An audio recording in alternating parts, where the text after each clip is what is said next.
Alright everyone, welcome to Game Master Swap. Today we're going to be doing One Shot World, which is a variant of Dungeon World, with our Game Master, Ironic Hero. Everyone running and playing is part of startplaying.games.com and our paid GMs. I'm your host, Matthew, and without further ado, I will pass this on to Ironic Hero. Why don't you introduce yourself and tell us what we're playing today? Hi, my name is Josh, Josh Ervin, and I run games on Start Playing under the name Ironic Hero, and we are, as you said, playing a hack of Dungeon World called One Shot World. One of the great things about the Powered by the Apocalypse games is that they were released under the Creative Commons license, which allows people to make their own hacks and release them for free. And this is a hack made specifically for one shots. It's the name. Reccaim. Hey, my name's Michael. I go by Reccaim. I usually DM Pathfinder 2nd Edition, and look forward to seeing any interest that comes from this. Sun. Hi there, my name's Sun. I generally GM Shadow the Demon Lord.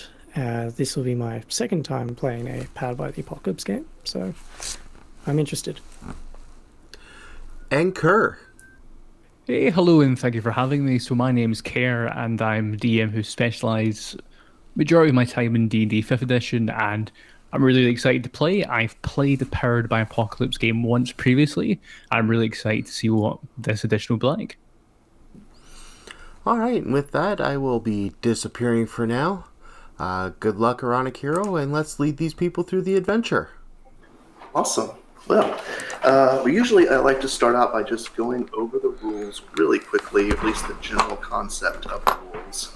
Powered by the Apocalypse games, and they're named because they're all based on a game called Apocalypse World, basically have one general framework, which is something called moves. Basically, the game is a conversation, as most role-playing games are. As the GM, I will describe what's happening, then you, the players, will then tell me what you're doing, and I will tell you how the world reacts to that. However, from time to time, what your characters do will trigger something called a move. Moves are the basically rules packets in this game that tell you what happens. For instance, there's a move called Hack and Slash, where if you get into melee combat with someone, you trigger that move and it tells you what dice to roll, and depending on what you rolled, that determines what happens. Most moves tend to follow the same general framework.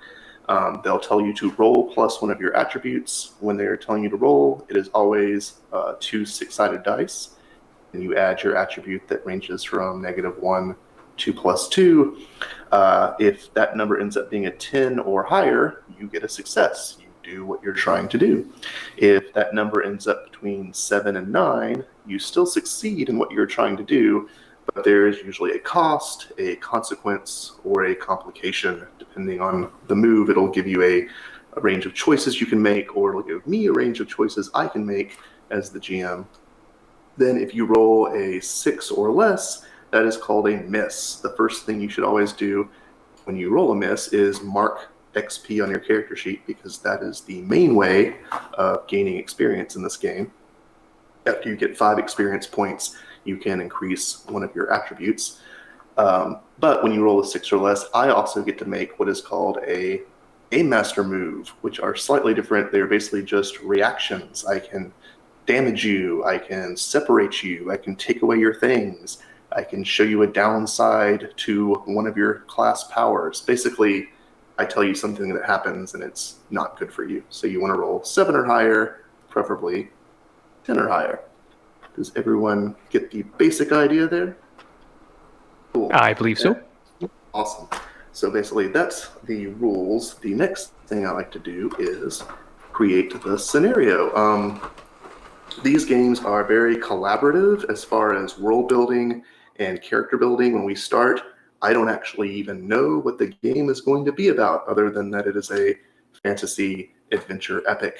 And how epic it becomes is really based on your choices. So the first thing we do, we actually have 6 rolls we're going to make, and I'll basically go down, starting at the top from my view, so I can see Kerr first. So Kerr, if you will go ahead and roll me a d6, and if you look on our virtual tabletop, you should see a question and 6 outcomes. Roll me a d6 and tell me what you get. Okay. So I got a 1. Okay, so the question we're answering is, who is in control here? And since you got a 1, it happens to be a cabal of powerful wizards. And you will notice that I ask you a lot of questions. One thing that's a little bit different in this game is I put a lot of the world building, like I said, it's collaborative ability on you guys. So I will often ask you questions. If you can't think of a great answer, you can always throw it to someone else, or you can ask me to give you a second and we'll ask someone else something. But since we are apparently facing a cabal of powerful wizards, can you tell me, what is this cabal called? Do they have a name? Just quick double check. Are you asking me for this question just now? Sorry, I'm asking you, Kerr, since Okay. you rolled. Okay, a name for powerful wizards. I'm going to keep it simple and say the Order. Order, I like that. It's nice and simple. Okay, so the Order is a cabal of powerful wizards, and they are the ones who are actually in control here. So I will jump down to Reccaim, our cleric, and our next question is, what is about to happen? Roll me a 1d6, and we'll figure that out. I rolled a 2. Cool. So a radical sect threatens the status quo. So can you tell me, what is this radical sect called? We'll call it the Copper Claw. Copper Claw. And I'm assuming that they are in opposition to the Order. What exactly does the Copper Claw want to do? Why do they want to overthrow the Order? Because the Order is keeping 3 artifacts secreted away from the public, and the Claw want them opened and their effects unleashed on the world for the betterment of mankind in their eyes. Ooh, I like that. Sweet. Which brings us to our next question. What here is useful? We'll be starting in media res, I think you pronounce it, in the middle of the action. So with a situation where we start, something here will be useful or valuable to you. So, Son, go ahead and roll me a d6 and tell me what you get. I rolled a 4. A tournament with a grand prize. Ooh. Say this tournament is being held by the Order. We'll say it's a tournament of magic, because every year every 7 years, even better, they bring all the wizard students and sorcerers in training in the kingdom together, and they have a big tournament using various magical tests to determine who will be the next junior member of the Order, and they call it the Tournament of Sorcery. Can you tell me what, besides joining the Order, Kerr, can you tell me, Son, can you tell me what other big prize do you get for winning the tournament? I think, besides from joining the Order, I think you get something from the Order's vault, potentially a magical artifact, something from a previous magician that has passed on. Awesome. Something like that. Maybe you can ask for anything. It could be one of those 3 artifacts, which we'll find out what those are in just a minute. The next question, we will hop back to Kerr, and it is, what has happened here recently? Go ahead and roll me a d6. So I got a 4. Visitors from another plane. Ooh. And can you tell me one interesting thing about the plane these visitors are from? You're probably here to view the tournament, I would assume. But what are they like? Tell me, where do they come from? So these visitors from another plane are incredibly large compared to people in this plane, and the one thing you notice is that they all wear masks, as in they keep their appearance hidden to people from not from their own plane. And are they basically human-shaped, or are they something bizarre and completely inhuman? I would say due to their size, since they're heavily covered, I'd say most likely perhaps like squiddish, some alien monstrosities that you wouldn't expect to see. Various forms, tentacles, blubber, all sorts. Awesome, cool. Big old Cthulhu slime monster things in mask. Awesome. The next question, the penultimate question is, what here should you be on the lookout for? And that takes us back to Reccaim. Roll me a d6. I got a 6. 6. Tainted food and water supplies. Oh no, the people, the vendors in the crowd of the tournament have gotten tainted food, and I bet some people assume that the copper claw has tainted that food. Can you tell me what are the effects of this tainted food that the crowd is consuming right now? I'd say it would be a dreariness or drowsiness. Drowsy. Okay. Some kind of sleep paralysis type of thing. Extreme drowsiness. So as we begin, the crowd is starting to fall over and fall asleep. And then finally, the last question, besides the food, Sun, can you roll a d6 so we can find out what here is not what it appears to be? I rolled a 4. 4. A sham religion. Awesome.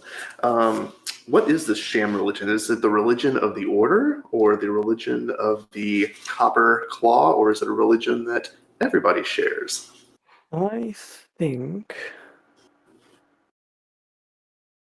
it is the copper claw that is a sham. It's So a they, cover-up for ulterior motives. ooh, I like that. So I bet the copper claw has a charismatic leader. Let's go ahead. Kerr, can you tell me what the name of their charismatic leader is? Of the order or Of the copper claw, the copper claw. the religious leader. I would say to just call him the Grand. All right, so just to cover where we are at a tournament that happens once every few years. It is a wizards tournament that determines who order who controls our society, and that society or the order is composed of powerful wizards. Unfortunately, fortunately or unfortunately, we will find out, they are opposed by the Copper Claw, who is a religious organization controlled by the Grand, who we're not quite sure what he or she looks like or what they do. The tournament, besides giving the winner access and membership in the order, also allows you to gain an artifact or powerful item from the order. There are 3 artifacts that the Copper Claw is trying to get from the order. There are rumors circulating that the Copper Claw has surreptitiously sent some members in order to try and join the order without permission. And at this tournament, there are visitors from another plane who wear masks and have bizarre inhuman bodies covered in robes, and no one's quite sure what they look like. But they are in the visitors box. They are being given great honor by the order. And as we all start, people who are here to view the tournament in this grand arena are starting to, one by one, quickly fall asleep and unconscious due to tainted food. So before we actually start, let's talk about our characters and introduce ourselves, since now we know the overall scenario we will be playing. So once again, I'll start at the top with Kerr, and Kerr will be playing our druid. Can you tell us a little bit about your druid, their name, and give us their description? If you look on their character sheet, there are some descriptive words you can use, although you can also just make up your own. So the druid I'm playing today is called Moor. He's approximately 6 foot tall. He's a human. He has incredibly messy hair, and he has these very unique crystalline eyes. And the first thing you notice is that as he stands, he has a deliberate hunch, and he looks very, very feral. He doesn't look like a civilized man. Cool. And druids have one extra thing called a tell. Druids, one of their main powers is to transform into different animals. Your tell is something that remains with you no matter what form you take. Are your crystalline eyes your tell, or is there something else that... Yep. Yes. Okay. So no matter what you are, wolf, bat, octopus, you will have these crystalline eyes. Our next person is Reccaim, who is playing our cleric. Can you tell us about our cleric, your name and your description? I'm playing a young boy named Miles. He has recently come into his clerical powers and has come to this tournament under his master, who was one of the actual judges to keep everything fair. You talk to the Church of the Dawning Lord, just to make it so people who have favorites and want people to get in have to actually go through a third party for judging and such. And I have been sent off to investigate the falling asleep people while my master keeps an eye on the wizards and that side of the situation. Awesome. You mentioned you are a member of the Church of the Dawning Lord. What is their relationship to the Order? It is a bit tenuous, but on the friend side. As all divine to arcane relationships kind of have like, oh, you're trying to do what we can do without our gods? I'm watching you, and all that. Cool. And what exactly is their opinion of the Copper Claw and their leader, the Grand? It's not widely known in the Dawning Lord of the existence. Some have come to know about them and are helping adventurers look into them, but it's not widely stated their stance on the situation. They're investigating right now. Still a mystery. All right, and that brings us down to Sun, who will be playing our fighter. Tell us about your fighter, their name and their description. My fighter's name is Gunther. I am a goblin that has large, wide, soft eyes with unkempt hair that goes down to their shoulders. They're sort of short for a goblin, which makes their large greatsword they hold by their side seem much larger than themselves. They are standing watch near the barricades where the audience members have currently fallen asleep. Gunther was put on as security to keep the audience members away from everything. And were you hired by the Order, or were you hired by Miles's church, the Church of the Dawning Lord? I think for Gunther, he would have been hired by the Church of the Dawning Lord. Cool. So you guys probably have that connection. In fact, I'm going to go ahead and say you probably have met before.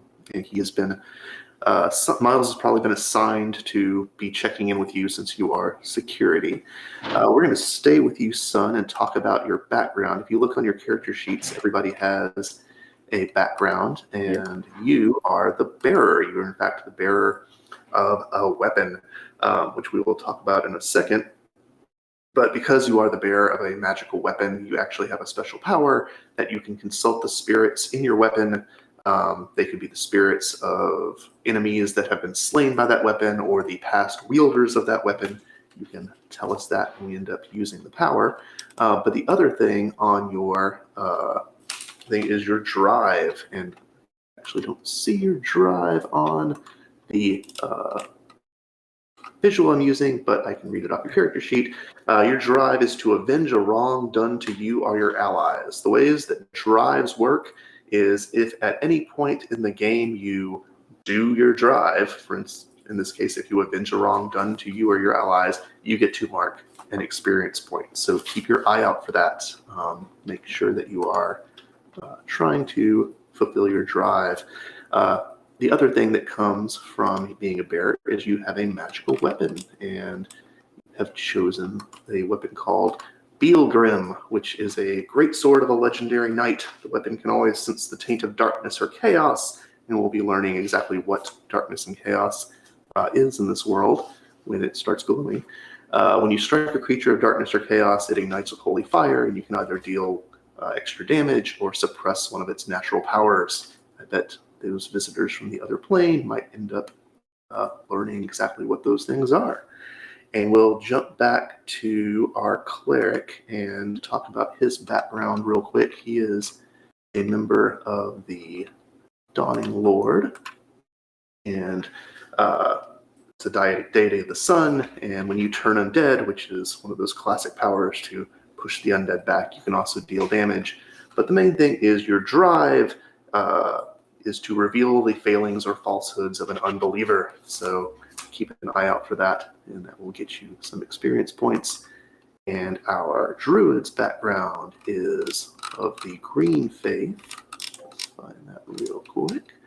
And your drive is, also not on there. Pull that up. Your drive is to deface or destroy a symbol of civilization. So keep an eye out for that as we play. So just to go back and remind everybody where we are and what is happening, we are at a gigantic stadium during the tournament of the wizards trying to gain access to the order. And currently the audience is falling asleep. Miles, our boy cleric, is running to figure out what's going on. He's probably running up to our fighter, the goblin Gunter, and trying to ask him what's happening. Moor, our druid, where exactly are you right now in the stadium?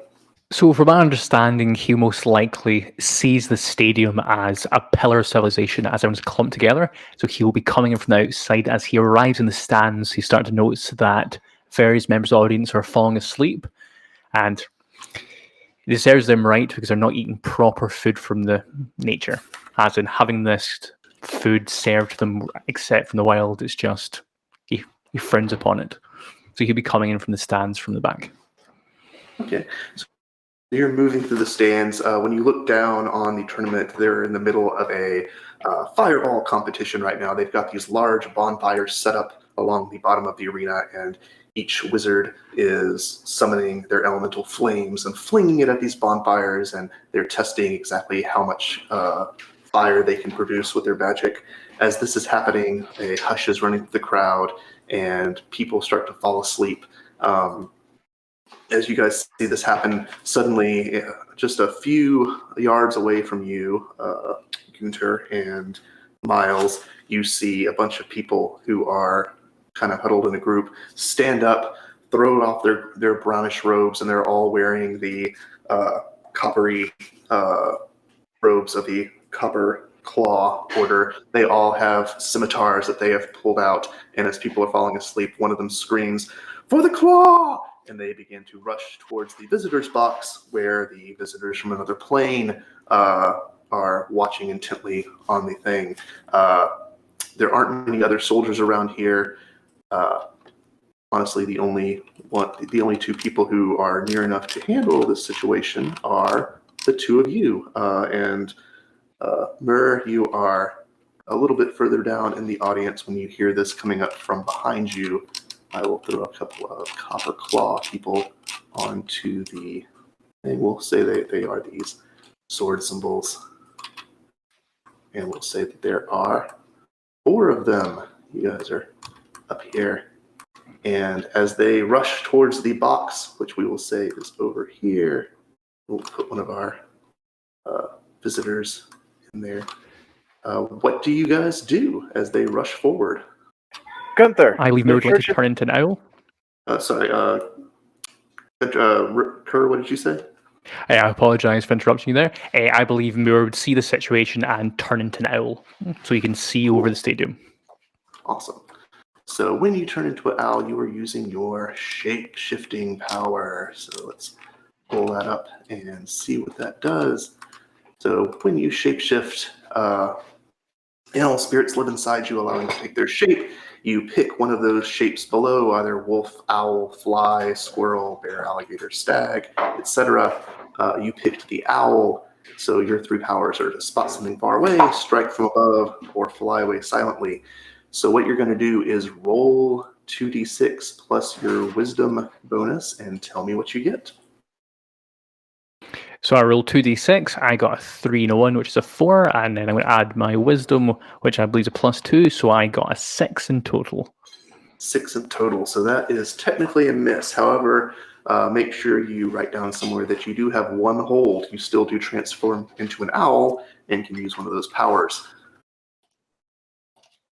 However, in doing so, you take, and can you describe exactly what does it look like when you turn into an owl? So as you see Moor, he stands up nice and strong as he begins to hunch, as he comes close into himself, as he shrinks into an owl. It's about 3 foot by 3 foot. Nothing too fancy, but you can notice this crystalline eyes appear above his beak. Okay, you begin to fly up. As you do that, you see these members of the Copper Claw rushing forward to the thing. They actually manage, because you rolled your 6, to get close enough to, let me pull up the map again, to actually crawl into the stand. So one of them actually managed to jump up and actually swing their sword at one of the visitors, who falls backwards and his robes fall off and he reveals himself to be something absolutely terrifying. People see that this creature is a gigantic slime creature. So they're much bigger than people. And it begins flailing and shrieking. The audience members who are still awake start to drop their food and panic and begin to rush forward. Miles and Gunter, as you move closer, you're actually pushed back by this panicking crowd. Gunter, what are you doing as the crowd, many of whom are taller than you, are in your way? You can't quite see the members of the Copper Claw. What are you going to do? I basically hold my greatsword up and just say, out of the way, getting through. Miles, with me. I'll just try and use my greatsword as like a big banner. As you do that, you hold it, you notice that it's starting to glow, which is its way of signifying that there is a force of chaos or evil nearby. You're not sure if that is the members of the Copper Claw, or if it is this giant creature who has just been revealed after they pulled its mask off and its robes. Miles, what are you doing as you guys rush forward through the crowd? I'm trying to get an opening for Gunther and to channel some of my power into his sword to help write his legend as he goes forward under the power of the Dawning Lord. Okay. Are you trying to cast one of your spells, or are you I want to give him an ongoing +1 as long as this fight continues. Okay, so when you cast a spell, what you do is you roll 2d6 plus your wisdom, and tell me what you get. I got a total of 9. 9, okay, that's a good medium roll. First of all, tell me, what does it look like when you are doing this? What does it entail? I use a ring-sized holy symbol that gathers the light of the sun into my hand, and then I either shoot it or imbibe it into an object. In this case, I want to put it into Gunther's shoes so he can jump further and dodge quicker as he's fighting. Awesome.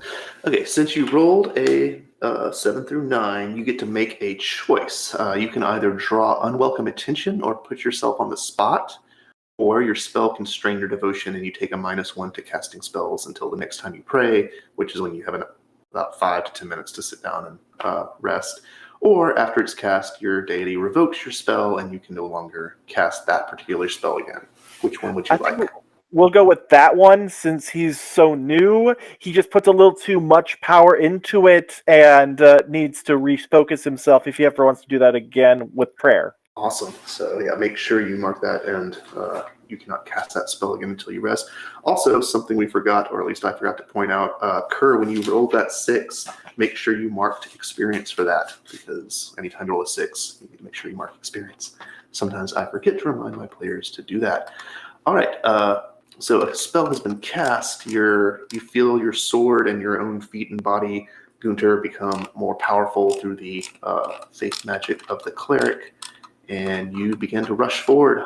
As that happens, out of the crowd that is pushing out of the way, as soon as 2 people part in front of you, you see one of the Copper Claw members, in fact, 2 of the Copper Claw members, are right behind us. Like these 2 innocent bystanders moved. They're right in front of you, and they've turned around, and they actually saw you guys coming from a little bit away, and one of them moves to strike and swings at you, Gunter. What do you do? I'm going to block that strike. Okay. And how are you doing it? Just swinging your weapon up to... Yeah, I'm going to hold the weapon up and block it. And with my height, I'm hoping to push their weight off and actually get them on the ground. Okay, so we're going to say that sounds like it is triggering the move of Hack and Slash, since you are going toe-to-toe with an enemy. You're trying to get them down on the ground. So go ahead and roll me 2d6 and add your strength bonus. Tell me what you get. I got a 4, so that's a 6. I give you so +1. Mark. Oh, +1, yes. Yeah, I give you yeah. +1. Yes. Yes, thanks. So you actually get a 7, which makes 7. all the difference. Don't mark experience. And you can go ahead and deal your damage to the enemy, and the enemy makes an attack against you. It's always worded a little weird. Basically, the enemy is successfully attacking you because of that 7 and 9, but you also successfully attacked them. So roll me your damage die, because you're a fighter. I believe that's a D10, and tell me what you get. And that's a 10. Sweet. And go ahead and also roll me a D6 and tell me what you get. Yeah. That's a 6. A 6. Okay. So your damage dice get a 10. Your sword goes sweeping through the guy who is trying to attack you. Not only do you knock him down, you actually manage to knock him backwards. He falls below you, and his sword goes flying out of his hand. You could actually either knock him out or just completely kill him. He is at your mercy. Would you like to take his life or let him live? I will stare into their eyes, but knock him out. Okay. You manage to kick him in the head and knock him unconscious as his ally swings a sword down at you. That 6 damage, the 6-year-old is the damage coming at you. What is your armor? It should be on your character sheet. My armor is 2. Okay, so you always just subtract your armor from the damage. So go ahead and take 4 damage as number 2. I'm going to go ahead and put a red ring around this guy to show that he is out. But number 3, you feel the scimitar dig into your armor. And Miles, what are you doing as you watch your compatriot be slashed at by this other? I will bring out my mace and support my friend with a hack and slash of my own. So go ahead and roll 2d6 plus your strength. That's a total of 5. You do not have a bonus going. So go ahead and mark yourself some experience, and you move forward and you swing your mace at him. He is slashing at the goblin who you're supposed to be helping protect the crowd. He sees you coming from a mile away, since you're just a child and have not super experienced with combat. He steps out from your mace swing, and as you get thrown off balance, he kicks you. Go ahead and roll me a d6 and tell me what you get. A 6. 6, so go ahead and subtract your armor from that, and that is how many hit points you lose. Yep, I did so. I'm at 15 of 20. Meanwhile, up in the air, Moor, our druid, if I'm pronouncing that wrong, is in owl form, flying over the crowd, looking down. You see these two copper claws climbing up into the box. This slime creature's tentacles are flying out and grabs one and flings them backwards into a post. He's still up, but he's thrown backwards. You see two more copper claws fighting, who looks to be the security of the arena. One is a small child, the other one is a small goblin, and they look pretty outmatched by these two large men with wielding scimitars. What do you do, druid? So as Moor's flying through the sky, he looks over at this box and he can just see this tentacled abomination, and he gives a quick look and decides that it's safer to go towards the goblin and the child, as he's going to swoop down and he's going to try to do a strike from above. Okay, so who are you striking? The one guy? Actually, one of them is down on the ground at their mercy, so there is only one guy fighting off these two children. So go ahead and you roll me a hack and slash and tell me what you get. So I'm going to roll 2d6. 6 plus your strength. So I got 11 plus my strength, which is a 0, so I got 11 in total. Awesome. Well, that is actually enough. You fly down from the air, and the copper claw guy is distracted, swinging his sword at this small child who's just knocked down to the ground, and you manage to slam into the back of his neck. He spins around, and your talons go tearing right into his eyes. Roll me your damage, which I believe is a d6. So rolling d6 now, I got a 3. 3. All right. So 3 damage. Let me get that down. And the talons go tearing into his eyeballs. He shrieks and he drops his sword, which clatters to the ground in front of you, Miles. He starts to swat, but he's trying to grab at you in your owl form, but he is not able to get at you. Meanwhile, Gunter, you see that this owl is just flown out of nowhere and is attacking the guy in front of you. You could try to take another strike, but you see that you hear this more screaming to your right, and you look up at the stands, and this creature is now crawling out of the stands. In fact, a second one of them, one of the other visitors, has also thrown aside his robes. They seem to have decided that they are under attack, and they are now grabbing innocent bystanders. One of them grabs somebody and drags them, and its maw just opens up and swallows this poor guy who is sitting there watching the tournament.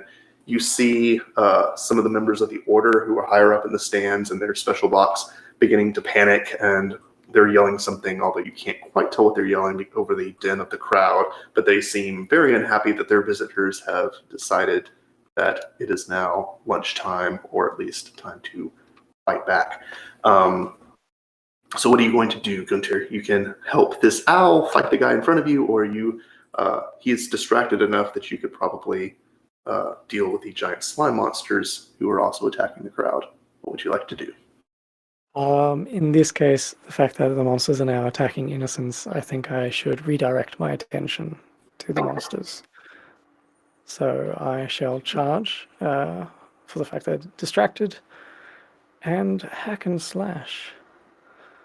Okay, well, before you do that, remember the crowd is still rushing by, so I'm going to ask you to roll a Defy Danger. Defy Danger is a move that's kind of a basic catch-all for when one of the other basic moves does not apply, but basically to see if you can get to them before they kill or hurt anyone else. Roll me a dex, since you're trying to act fast. Roll me 2d6 plus your dex and tell me what you get. Yep. My +1 applies here too, as long as the Yes. fight continues. Yes, and the battle Cool. is definitely continuing. Well, that means then I got a 6 with that +1. Okay. So as you rush through the crowd, you're pushing people out of the way. There are children running past you. There are adults screaming and almost trampling you. You manage not to get trampled. You said you rolled a 6, right? Yep, 6. So make sure you mark your experience.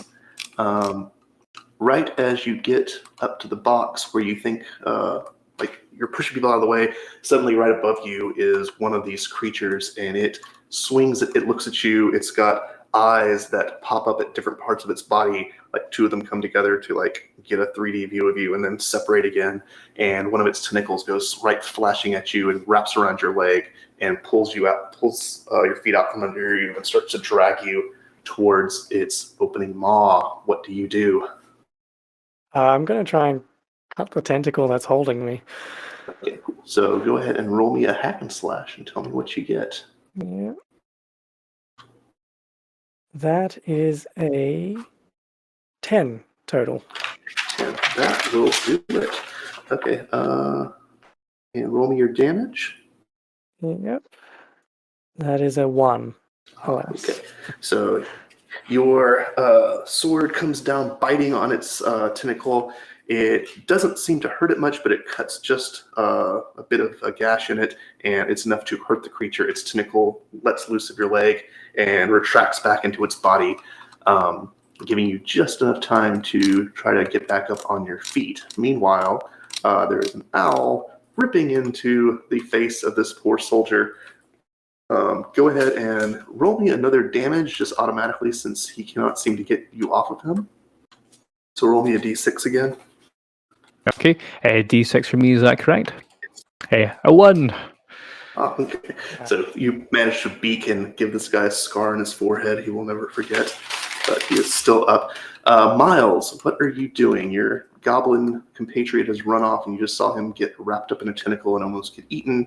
Meanwhile, this guy looks like he's might be able to get a grab on that owl, and once he gets a good hand on it, he might be able to break its wings or even its neck.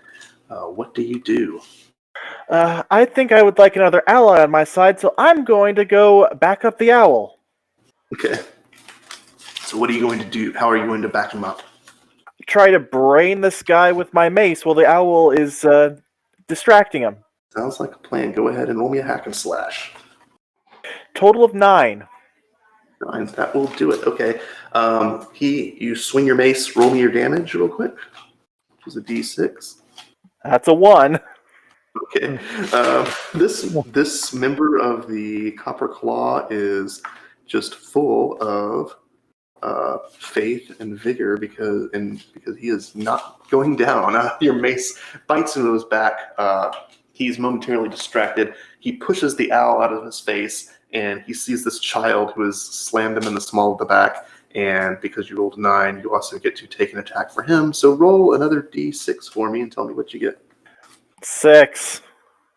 Okay. His fist just comes right down into your small childlike face. Takes 6 damage minus whatever your armor is. And where are you right now, hit point wise? Half health, exactly. Okay. You have never been punched in the face by a grown man before. How old are you, Miles? So you said you were a child. Maybe 13, 14. Okay. Well, in your 14 years, a grown man has never full on punched you right in the face. So your entire world goes red and black for a moment. Everything spins. You go staggering off into the crowd. Someone pushes you because they're still running away, although most of this area is starting to clear, and you fall backwards over a bleacher. And if there were cartoon birds to fly around your head, that is exactly what's happening right now. Back to the druid who is pecking away at this guy. Are you going to keep attacking him? He seems distracted. What would you like to do? Can I ask a quick game rule question? So regarding my holds, it says that when you make one of these moves, you spend a hold. I've only got 1 hold. Should I lose my owl form at this point? Yes, if you spend your 1 hold, you will turn back into a human. Because I believe I spent that while flying down doing the strike from above. Yeah. Was that one of your moves? Strike from above? Yeah. I will strike from above would be one of the moves. Oh, okay. Sorry, I didn't see that. Okay, cool. Yeah, then we'll say right now, as you are fighting him and he's distracted, you suddenly feel the natural powers that give you your form start to seep away, and you are just able to land on your feet as you regain your human form. The guy who just punched a little kid spins around, sees you, is completely confused, and we're giving you ample time to do whatever you want. What would you like to do? So watching this member attack this child, I believe Moor will take the opportunity to punch him as hard as he can in the back of the head. Okay. Roll me a hack and slash with your strength. So a total of a 9. Okay. That will definitely do it. Roll me your damage, d6. A 2. Actually, though, that's finally now enough after the the growing number of damage you guys have done. You managed to swing your fist into his back, smack him in the back of the head. He goes falling over the bleacher and lands face first next to Miles. He is unconscious. Miles, you were just managing to pull yourself up. And another tentacle goes swinging at the goblin fighter over here.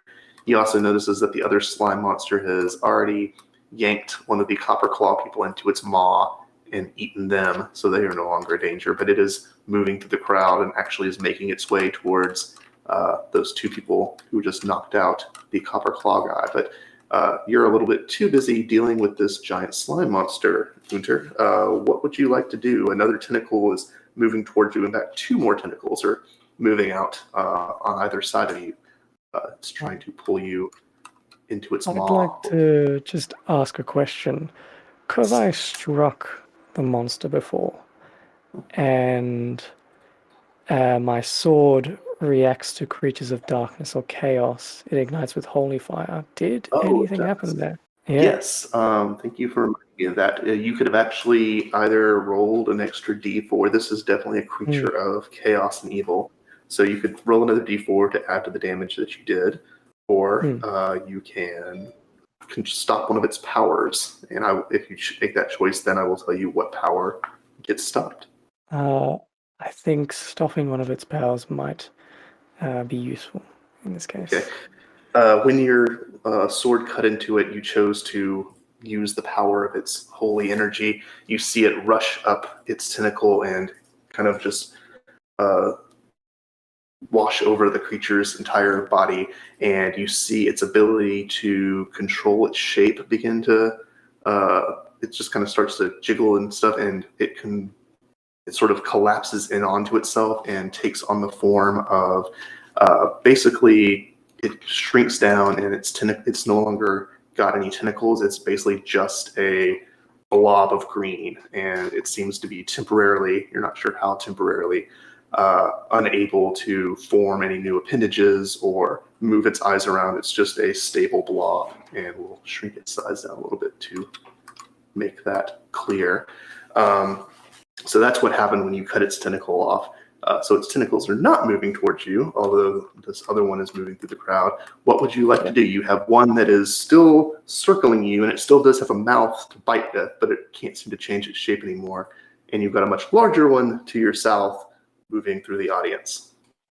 I'm going to see if I can take this opportunity to strike the smaller form with a hack and slash.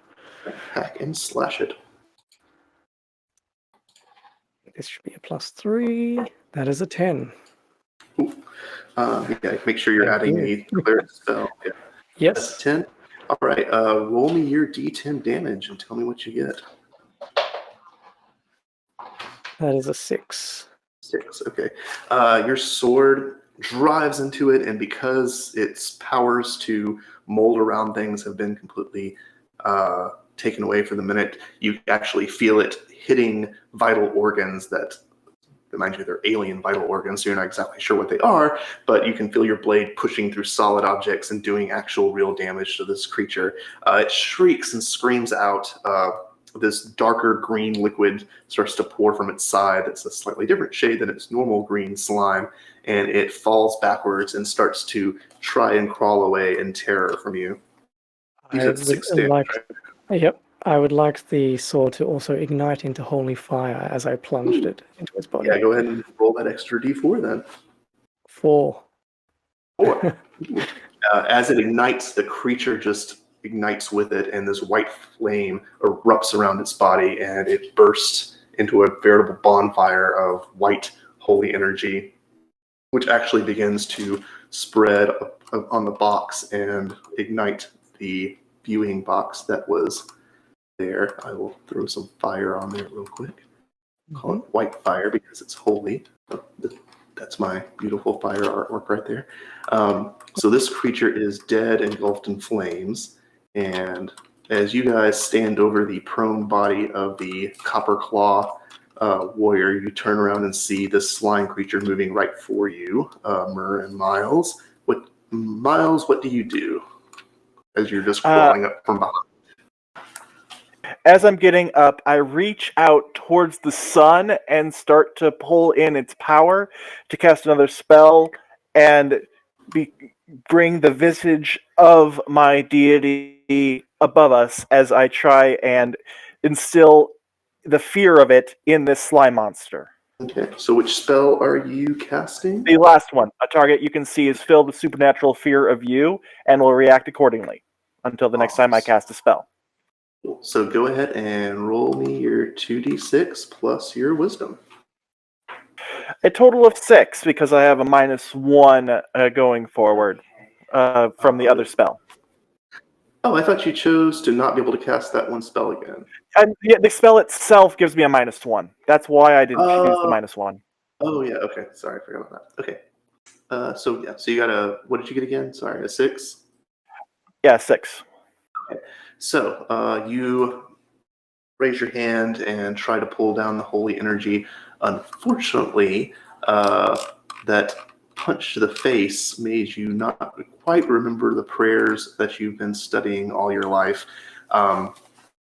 And as you start to chant and try to pull down the energy, the creature is able to move close to you, and its tentacle comes swiping down. And before you can get your last prayer or the last words of your prayer out, one of its tentacles slams directly into your chest and sends you flying backwards. Roll me a d8 and tell me what you get. A 4. So take yourself 4 damage minus your armor, and you go actually tumbling down the stairs of the arena because it knocked you so far. Moor the Druid, what do you do? The creature smack him. One of its eyes turns towards you and begins to advance on you. So as Moor looks at Miles standing up, he just shouts out, "Boy!" as he turns around, and if I can, I'd like to shapeshift into a bear. Awesome. Yeah, go ahead and roll me a 2d6 plus your wisdom and tell me what you get. So it'll be 11 in total. All right, so you get 3 hold from that. And your bear's powers are maul them, lumber through a hazard, or shrug off small nuisances. So you turn into this giant grizzly bear, I'm assuming, or... Yeah, I say grizzly bear boulder, where you just see it just his size get as big as he possibly can, and then he's going to attempt to maul this monstrosity. Well, yeah, you get just about the same size as this large creature. And yeah, go ahead and spend one of your hold if you're going to maul. And since it is one of your beast moves, you can just roll your damage and tell me what you get. And the damage will just be a d6? Yes. I rolled a 4. Okay. Your claws just rip through one of the slimy exterior of this creature. It's like slashing claws through jello, basically. It splatters everywhere and reforms around you. You have to use your strength to yank your paw out of its slime. You said it's 4 damage? Yes.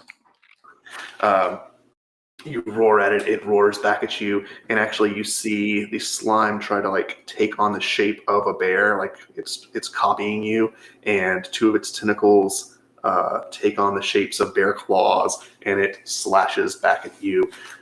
Meanwhile, Gunter, you are back over here. You see a giant bear come out of nowhere and begin attacking this monster, which is now taking the form of a green slimy bear and attacking it back. What would you like to do? I'll help the actual bear and run towards the slime monster, trying to get behind it to confuse it and then attack. All right. We'll go ahead and we'll go ahead and call that a defy danger to see if you can get it good and distracted. So roll me. How are you trying to distract it? Go ahead and describe that to me. I'll basically be shouting as I run towards it, trying to get its attention. from behind. Roll me 2d6 plus your charisma. We'll call that Charisma. charm and social grace. Okay. And this is still a +1 with the... Yeah, cool.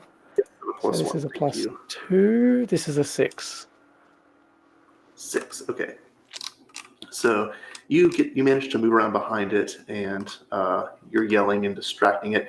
However, because of its ability to shape change, 2 more eyes appear on the back. So basically, you have this giant green bear moving, pushed out from one side of it, and as you move up to it, these 2 eyes appear, and then an arm with what looks like a slimy sword, and another arm and a goblin-y face that resembles yours kind of moves out from the back of its slime, and like from the chest down, it's extended out of the creature, and it takes a swing at you and meets your sword.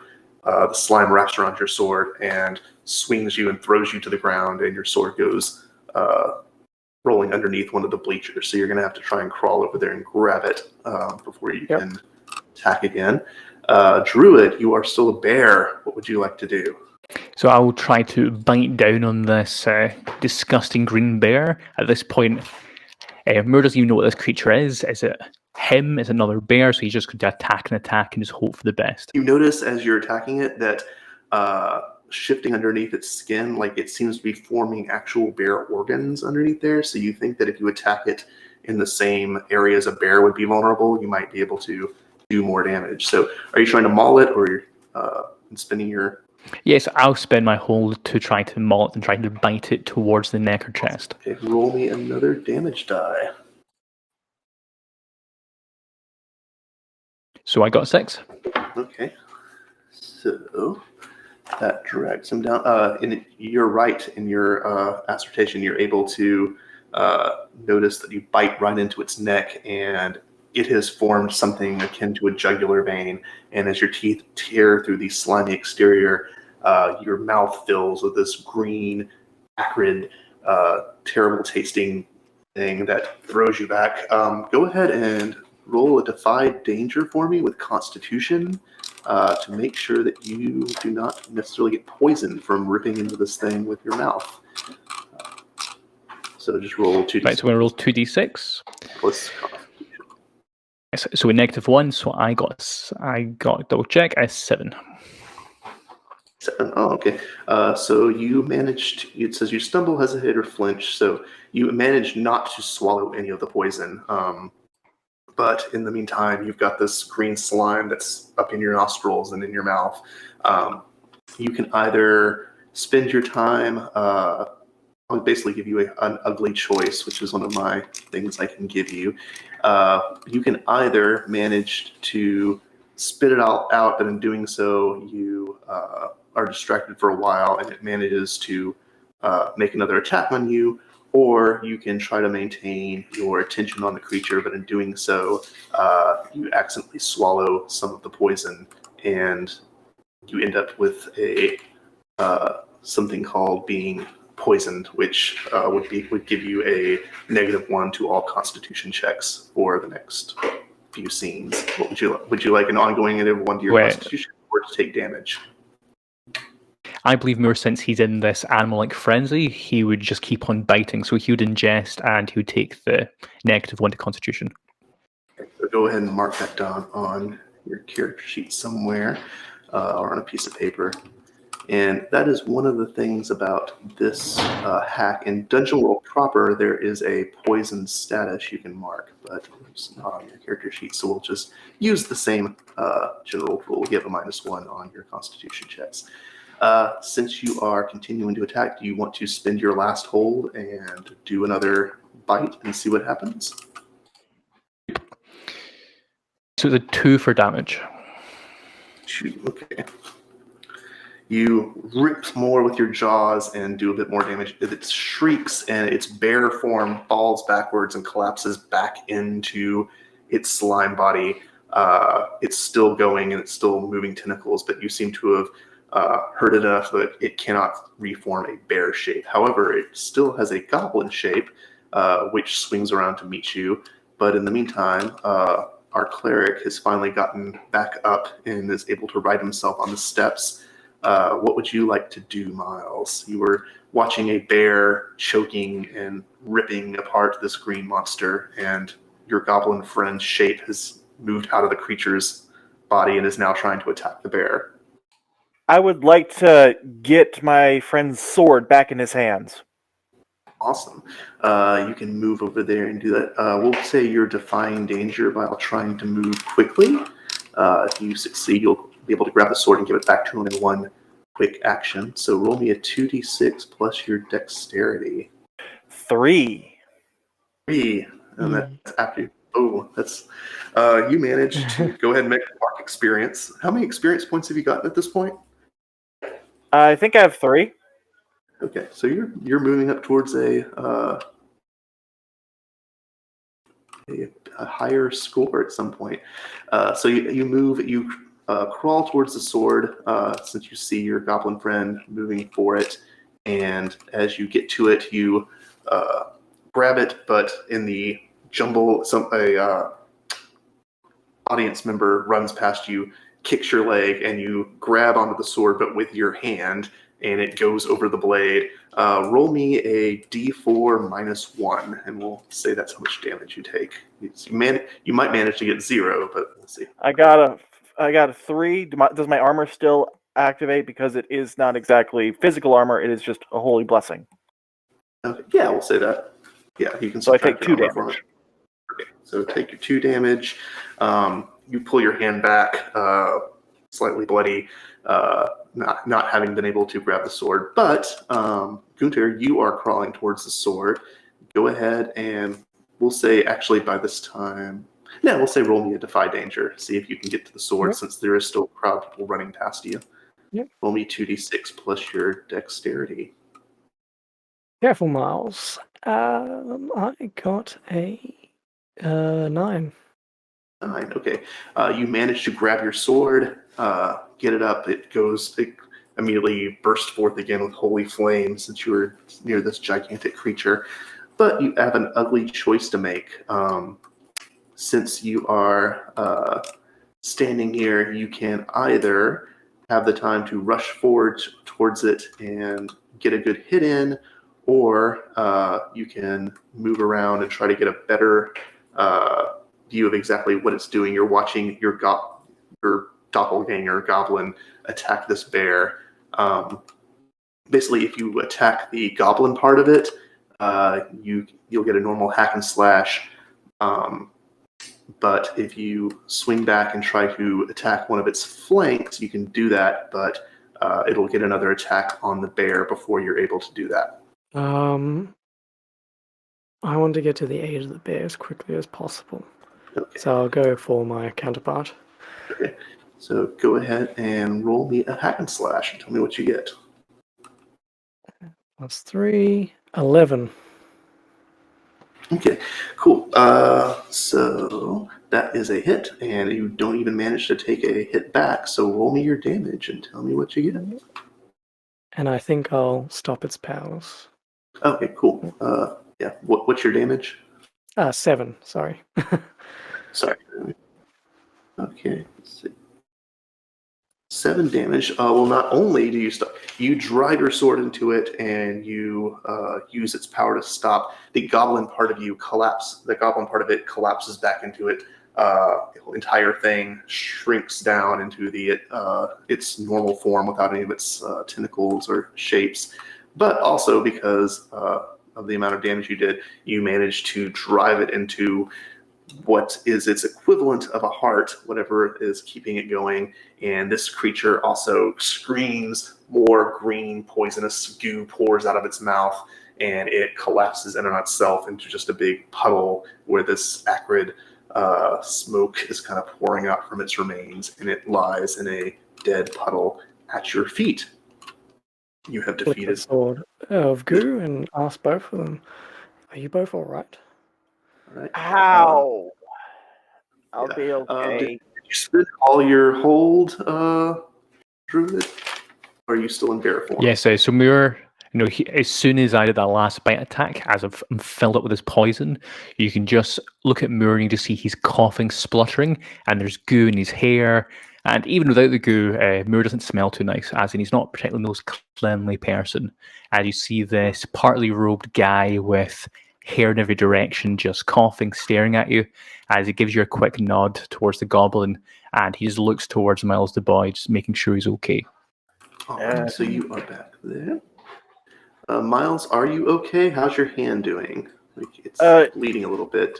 Yeah, I'm gonna have to take care of it. I am at 5 of 20 HP, so he doesn't want to move around a lot, but also wants to make sure that his power is not needed in Gunther before he starts mending to wounds. Can I ask a question? Bandages. Do they have a particular? Yes, Could they that's a help me very in? good- Yes. Yeah, I let see me it on throw one up of the quick roll. Yeah, I have a gear thing. Let me throw that up real quick so everybody can I'd see. like to kneel down to Miles and take a look at his hand and cuts and wounds and bring out my bandages. You have 2 minutes. Yeah. Was my blessing helpful? It was. Thank you. It helped me smite them all. Awesome. You did well. Cool. So as you see, when you have bandages and you take a few minutes, which you have to heal to tend his wounds, mark one of your uses. I think you have 3, so now you have 2 left, and he can heal 4 hit points, which will help him. As Moor sees this, Moor tries to offer you, Miles, this collection of herbs. As he doesn't say much, but he just gestures in his hands, just various sticks and leaves, and he offers it towards you to hopefully treat some of your wounds. Thanks. I'll just like my uncle used to make. All right. If you apply those herbs, that's an extra 7 hit points that you can get back from that as well. They actually do help, since a lot of that damage was some of that damage at least was slime related, and you can rub on that. It cleans the stuff away. You can also use that yourself, Druid, since you were poisoned. In fact, if you want to expend a use of your herbs, you can get rid of that poisoned status that you have. And then I'm going to return the favor after dropping the spell to cast my healing spell on you to help you recover HP. Okay, so yeah, go ahead and roll me a wisdom. See how that spell turns out. That's a 9. Oh, cool. All right. So would you like to draw unwelcome attention on yourself, or you've already lost 1 spell, but you can lose that spell as well, or you can take a -1 to casting. I guess I'll take a -1 to cast it. Okay. That's for future castings. All right. And how much does that heal? Remind me. It heals a D8, which I rolled an 8 on. Cool. Nice. Then get yourself 8 hit points back. All right. You are standing there. Does anyone else want to do any more healing or any other bookkeeping while you have a few seconds before any more danger rears its ugly head? Well, I think Moor will give himself some herbs to stop the poison effect, and after he's given the herbs to Miles, so that'll be me with no herbs. So that's me. Use both of them. Okay, cool. So make sure that's marked on your character sheet. And we are at the 1.5 hour mark. Can we take a quick 5-minute break, and we will come back and do the second half? How does that sound, everybody? Sounds good. Okay.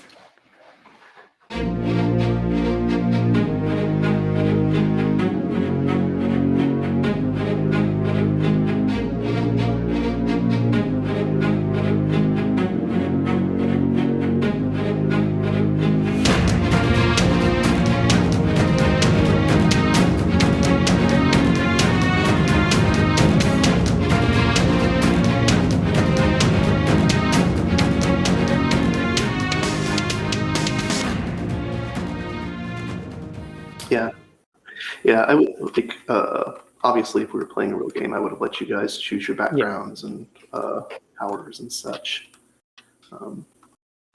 And this is, like I said, just a hack. Dungeon World itself, if you've never played it, the fighter actually gets to design their own weapon instead of choosing from a pre-made one. They can have a whole suite of powers they can choose from, and how much damage it does, and its shape, and its range, and all that stuff. Okay. Cool. Oh, so I was going to ask, mechanically, so see with my druid, he has a long spear. Does having a weapon in this affect the hack and slash, or is just all the numbers the same? The numbers the same. It's basically as long as you have the weapon in the fiction, it affects what you can do. Like, you can throw the spear at somebody, so you're not right in their face, whereas you can't really throw a longsword at someone as well. But yeah, fictionally it affects it, but rules-wise, you always just do your damage. There are some cases, like the Barbarian, one of their backgrounds gives them the Axe of the Conqueror, and that gives them a +1 to damage when they're using the axe. And the Fighter, obviously, depending on their weapon, can sometimes get a bonus, but generally no. You just your weapon is just flavor. Okay. And also regarding just the shape-shifting with the hold ability, so for instance, if I was using a fly and located by smell or fly invisibility, I assume it's just the word choice kind of details what happens. There's not any crazy mechanics behind it. No, yeah, it's if you were trying to find a specific thing that could be found by smell, you'd spend the point and you would be able to zoom through and find it. Yeah, okay. Cool. So I am going to clear these guys off the screen. We'll jump to our next scene, and Matthew, let me know when you are ready to record again. Oh, yeah. Okay, cool. Well, then let's go ahead and jump back. You are standing here in this giant arena. Most of the crowd has fled to gross green puddles of interplanar goo are at your feet. You look down upon the floor of the arena, and obviously the panic has spread down there. Most of the people participating in the grand tournament have run off or used their powers to fight off the other couple of giant slime monsters that crawled down onto the arena floor, who have also been dispatched through magic. Over by the box, you see one of the members of the Order. You can tell because they're wearing their black and silver robes with their Order insignia on it. He motions to you, Miles, since he knows that you're supposed to be working for them.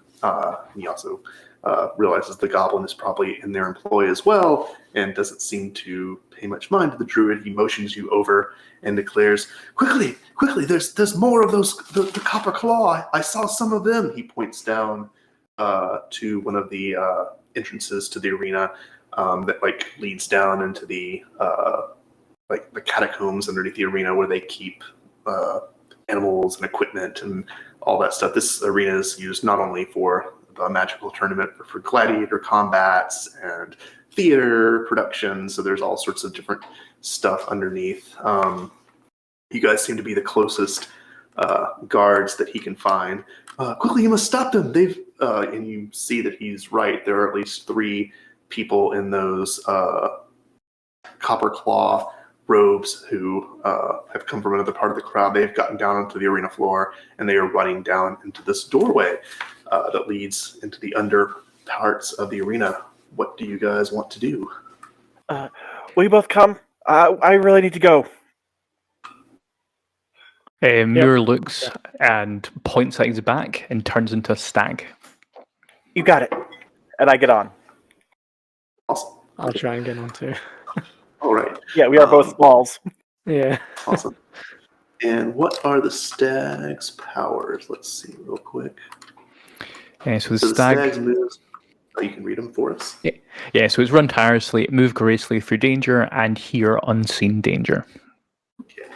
So what do you want to do right now? I'm assuming run tirelessly. There's not any danger right in front of you to run through. Yes. If Moor can, he was going to have the goblin and the child on his back, and he's going to run tirelessly directly towards these dangerous foes. Cool. Okay. Spend one of your actually go ahead and roll and tell me what you get for transforming.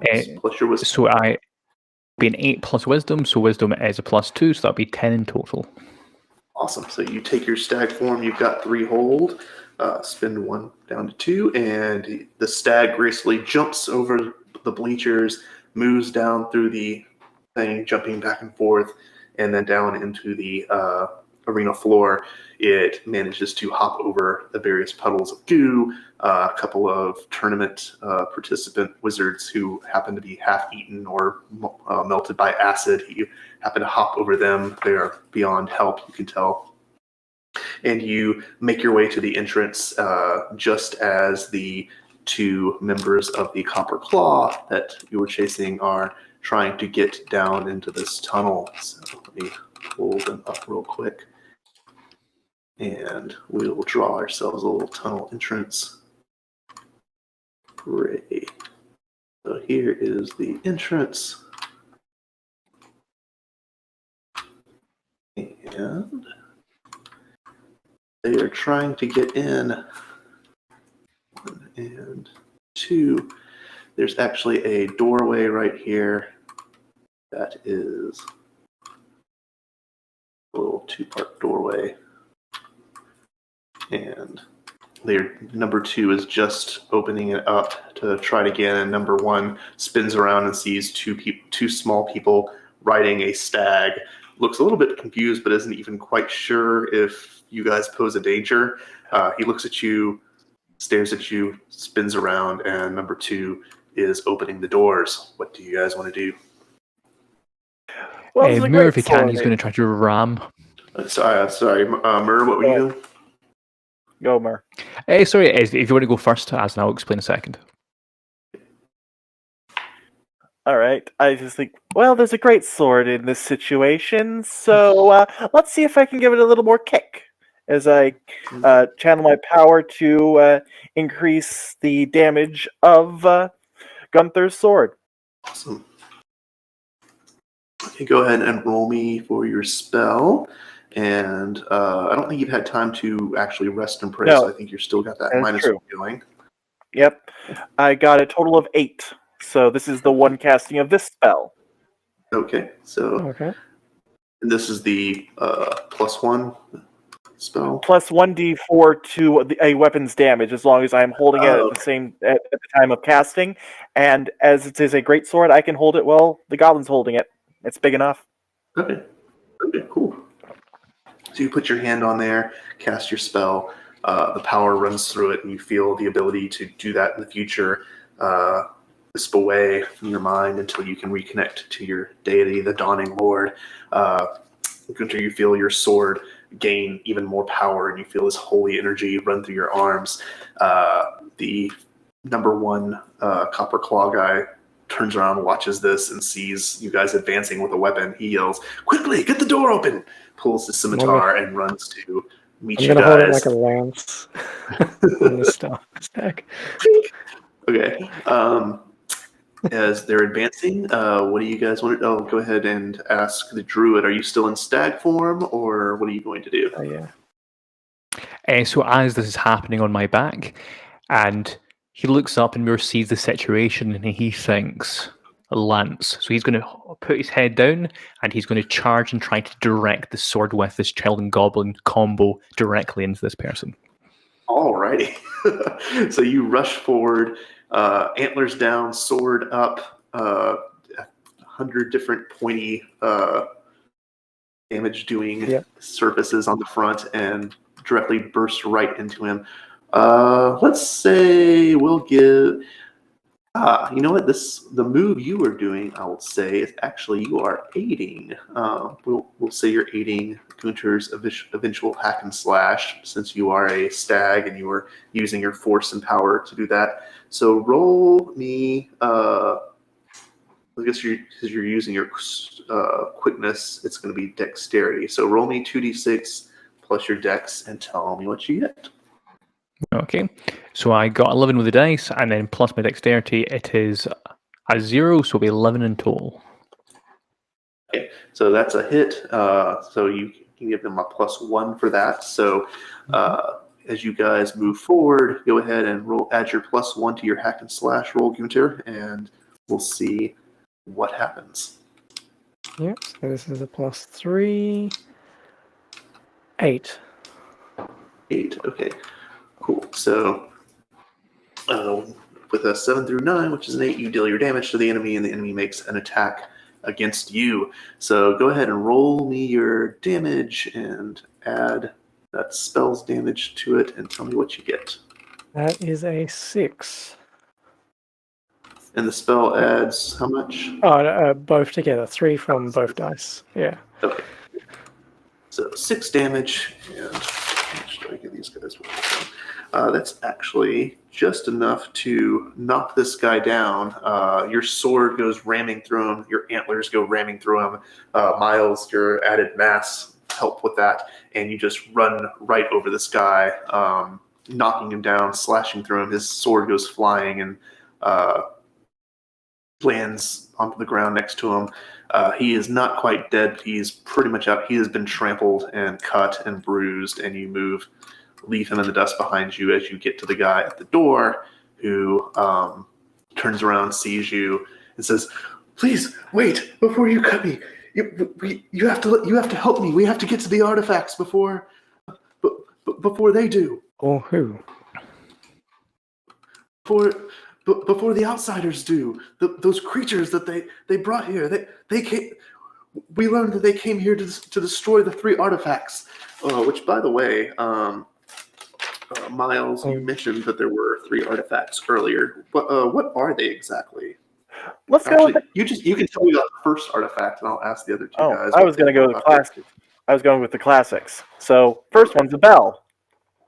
Okay. And the second druid, what is that? I would say it's a dark sphere, like a bowling ball. It's pitch black. A bell, a sphere, and what is the third, Hunter? I'm going to say it's a golden hammer. Hammer. Okay. And we'll say that it's known that the hammer, when it strikes the bell, will cause the sphere to open up a gateway. The sphere is it's called the gate, and it was actually how they got these interdimensional visitors to come here and visit, and it was kind of they were like dignitaries from this other realm. However, if one were to strike the bell, it would open the gateway again, and who knows how many more could come rushing through. They don't seem to be very happy about the fact that they were being attacked and by these guys. So the copper claw guy who hasn't been trampled says, "We heard the Grand, our leader. He received a vision. He can see beyond time and space. He saw these creatures. They made contact with the Order and told them that they were here just to observe and create trade and a relationship, but it was actually all a ruse. He saw that they were planning to use the orb, the hammer, and the bell to open a giant gateway and have their invading army come into our world and take over the. We have long fought with the Order, but these creatures would be much worse if they were to take over. They have no respect for anything resembling human," he looks at you, or goblin life. We're all in danger. You have to help me. This is what happens when you keep the artifacts out of the hands of the gods. Agreed. The artifact should be in the hands of the Grand. I'm glad we're on the same page. Boy, he says to you, not quite understanding what your god is. What do you do? Do you want to help him out, or do you want to dispatch him and take care of this yourself? And you're not even quite sure if he is telling the truth or not. Moor's currently in his stag form. He looks back and forth and just blows hot air from his nostrils as he's aiming the antlers at the guy on the floor. Okay. Miles, what do you think? I will follow your lead, as you are a chosen of the Morning Lord. Your legend will be glorious, and this is one of those times where you have to make a choice. Fair enough. We shall help you. But you're going first. Good. Of course, the copper claw, the Grand would. I will prove myself to the Grand with my bravery. My name is Halron, by the way. I will. Can you help me with these doors? He finally he jangles at the locked locking mechanism and gets it open. I saw at least one of those creatures come down here. If you look, you notice that there is a slight trail of slime leading under the door, as if it was able to just flatten itself and go under. So it looks like he's at least telling some part of the truth.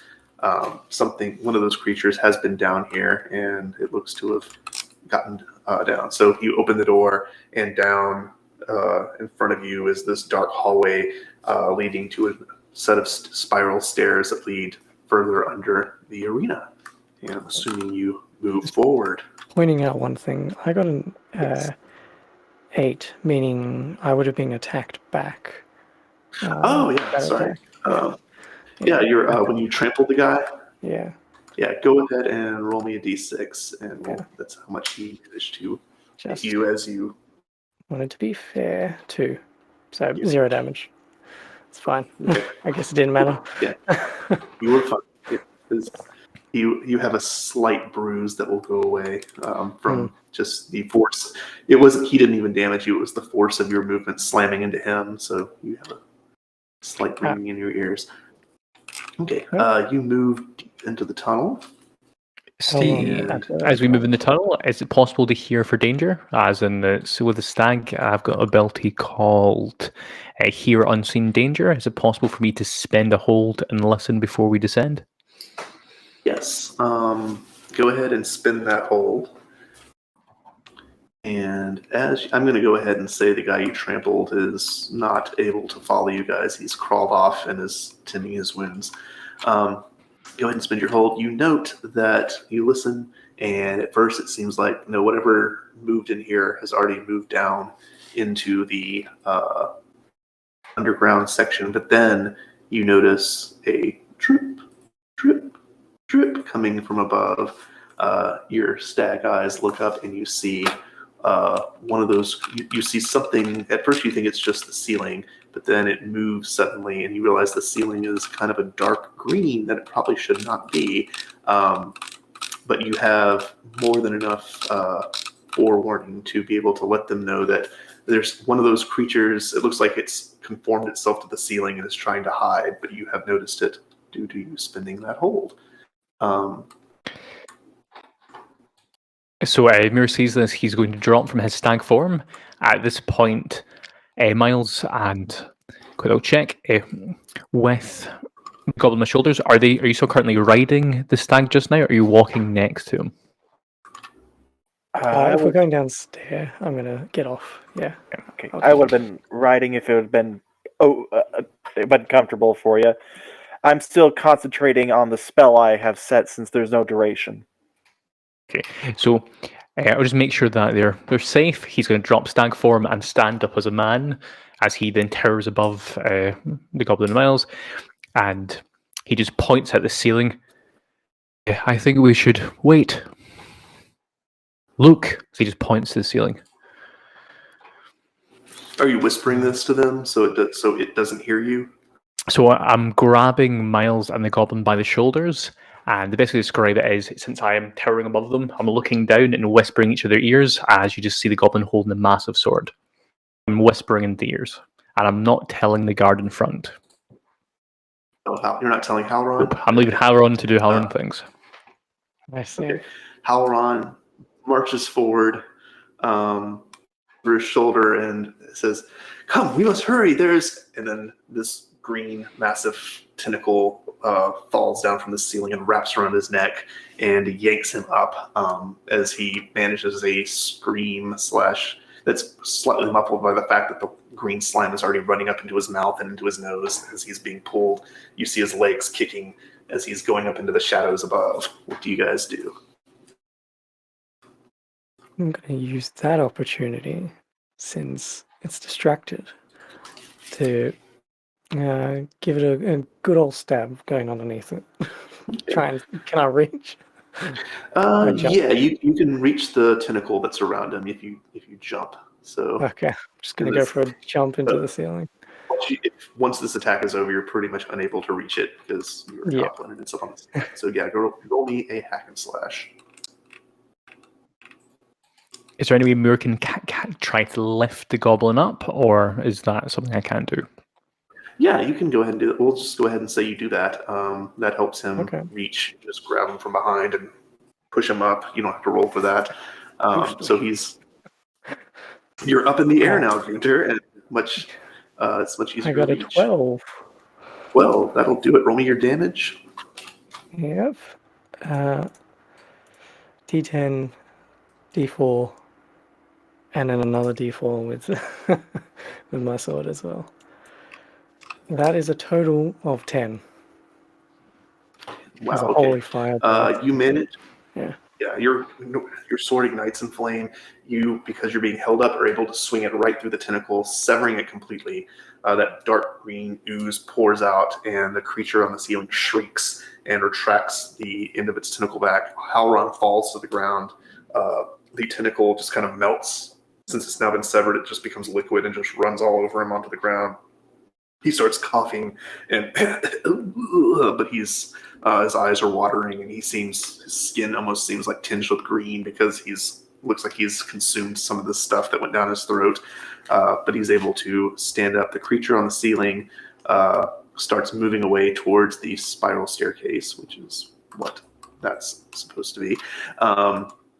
It's kind of out of your reach unless you want to chase it down. Halron is on the ground coughing, and he's trying to get up, but he's like falling back down. You can either deal with him or you can chase after the creature that's going down the stairs. What would you like to do? Can I try to throw my spear at it? Yeah, go ahead. And that sounds like a ranged attack. So that's going to be a volley, which we have not used yet. So let's roll that. What you're going to do is roll 2d6 plus your dex, because when you're any kind of ranged attack triggers volley. So roll me 2d6 plus your dex and tell me what you get. So it's a 9 plus 0. Okay, so that's a 9. So you have to choose one of these in addition to dealing your damage. You hit it, but you either have to move to get the shot, placing yourself in danger. You have to move to get an advantageous shot. You can't quite hit it very well, so you have to take a minus d6. Or since you're just throwing a weapon and you're not using a bow or a crossbow, that last choice really isn't something that you can use when you're using a throwing weapon, so you can pick from the first two. So as you look at Moor, you can see that he wants to be adventurous, but he's too scared, so he's going to take the negative d6 to the damage. Roll me a d6, roll me a second, or roll me 2, subtract the second from the first one, and tell me what you get. The first one is a 1, and the second one is a 5. Oh. So -4, in other words. Okay, so we'll call that a 0. You don't manage to actually heal it because that wouldn't make any sense. Your spear goes flying. It actually just barely misses it. It hits the ceiling next to the creature, and it clatters to the ground next to the spiral staircase as the creature begins to descend down into the lower elements. Halron is still on the ground, coughing and choking. The creature has gotten down the stairs. What do you guys want to do? I'll take care of Halron. You guys go.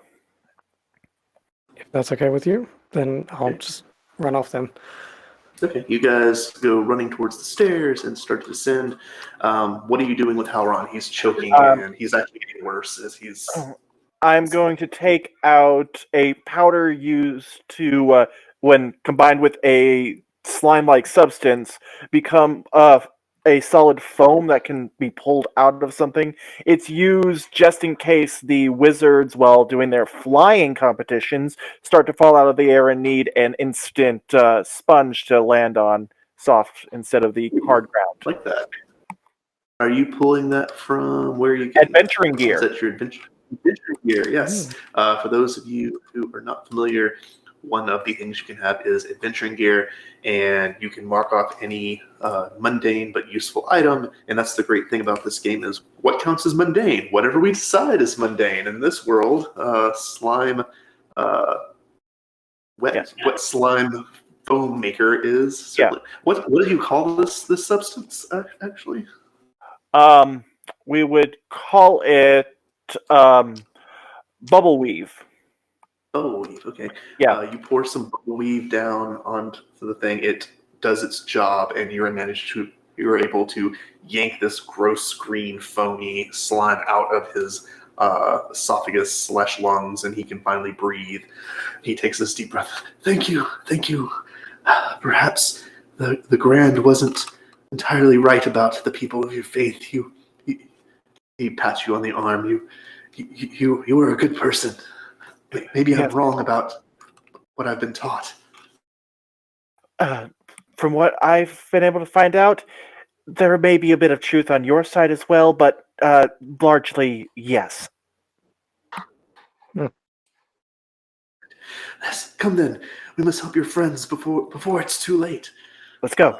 So, as you guys descend down the stairs, let's see. I'm going to draw you a bell and a hammer. Put my art into, and of course, the orb, which will make red. And you see, as the two of you descend the stairs, well, Halron and the cleric will be here in a second. You guys get to the bottom of the stairs right here, and the hallway. And there's this big room where these things are being kept. There are two members of the order who are trying to defend this from these creatures. Let's see. There's our order. These guys will be members of the order. And they are standing there. They're both wizards, but they have these magical shields they're trying to keep back. Unfortunately, there is already a slime monster. The slime monster you're chasing is moving towards, and there's already another one who is trying to get to the artifacts. Did someone have a question? I heard someone say something. Yes, as Moor's descending the stairs, it would be possible for him to shapeshift into a serpent, and he'll nudge Gunter to show that he's the snake and it's not a random snake in this tunnel. Okay, yeah. I think you can probably communicate that to him. And go ahead and roll me plus your wisdom. And so it's a 6 plus 2, so it's an 8. Okay, so you get 2 hold, and there's not a downside to that, you just get the 2 hold from rolling, right? Yes. And you take the form of a serpent, and the serpent's powers are, let's see,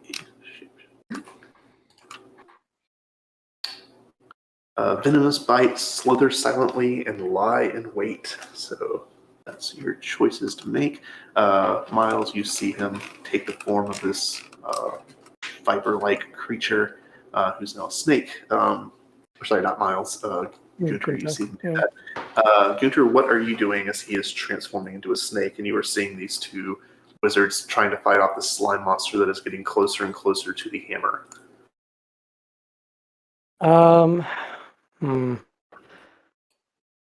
With Mia turning into a serpent, I'm thinking something sneaky is going to happen, so I'm going to try and get the attention onto me and shout towards the monsters to get their attention. Okay, are you shouting anything in particular? Or just, hey, look over here. Face me, monsters of chaos. Okay, let's go ahead and say you are doing something. You know what? Since we haven't used this yet, I'm going to call this a parlay roll. Okay. Basically, when you're trying to get a character to do something, and in this case, you're trying to get them to pay attention to you instead of those wizards, you have to have something called leverage. Leverage is something that will make them do that. It's something they need or want. What do you have on them that would make them decide to turn away from from the two members of the order and focus all their attention on you?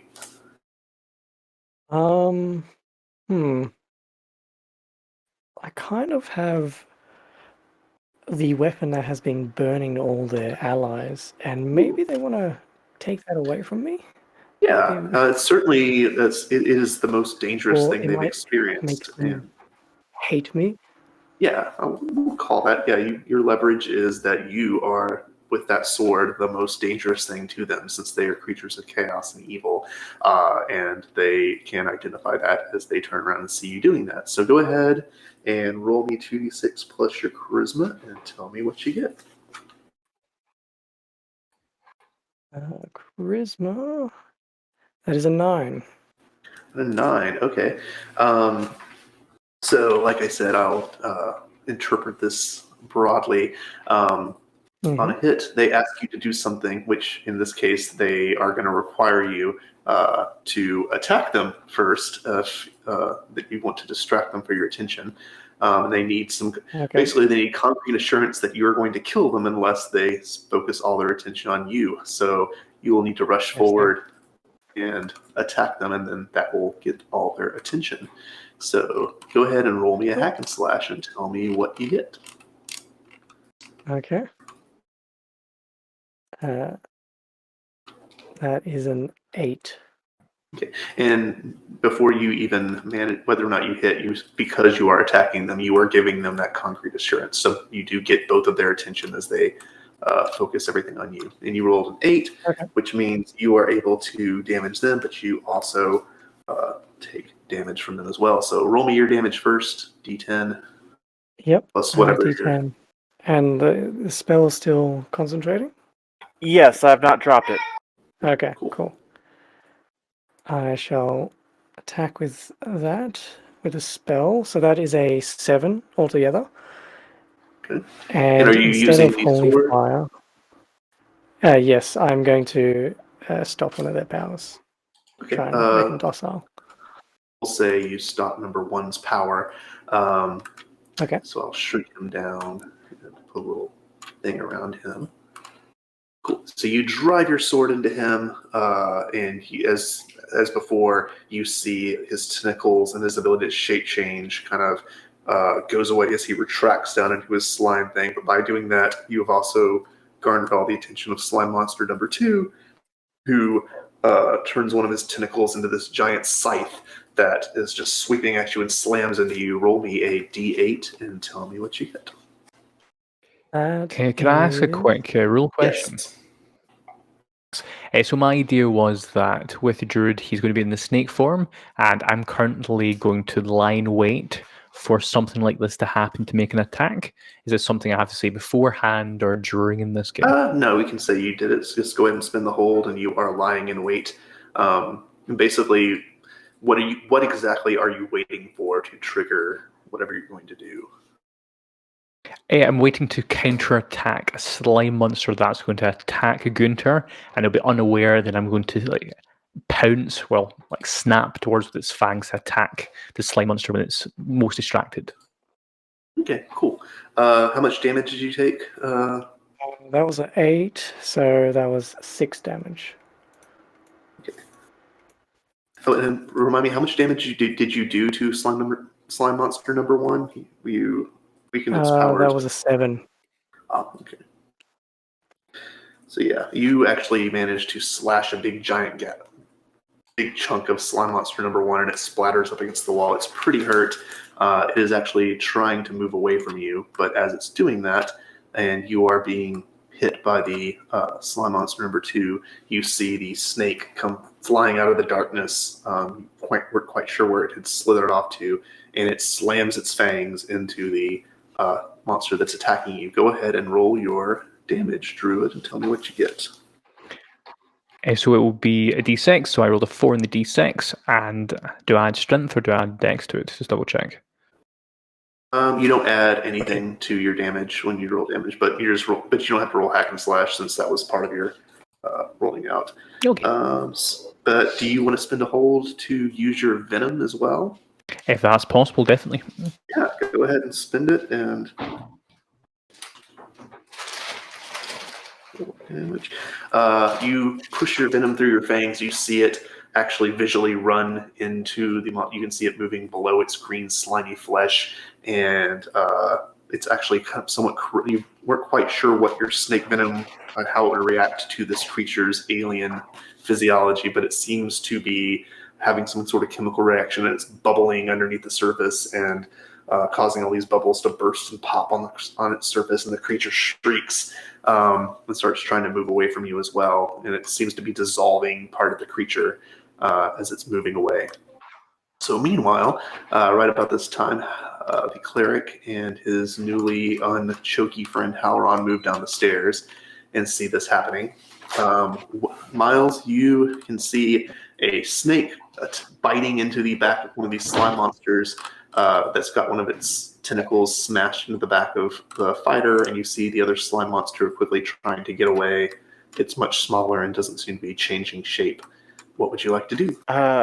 I think I would like to charge down with my mace out and smash down on that slime that's near, that's being bitten by a snake, since that's the one I can reach. Cool. Cool. Roll me a hack and slash and tell me what you get. A total of 9. Oh, that will do it. Although you will get a return attack from it. Roll me your damage and tell me what you do. 1. 1.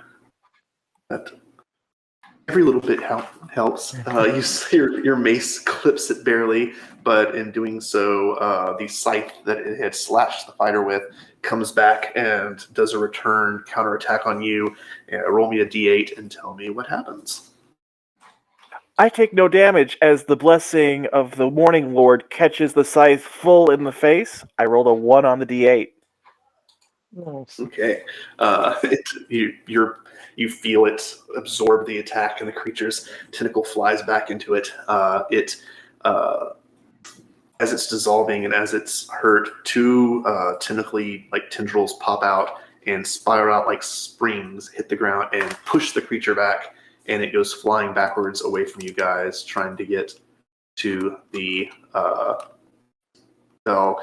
Snake, if you would like to keep your fangs embedded and not have it get away, you can roll me a defy danger with strength and see if you manage to stay attached to the creature as it tries to get away.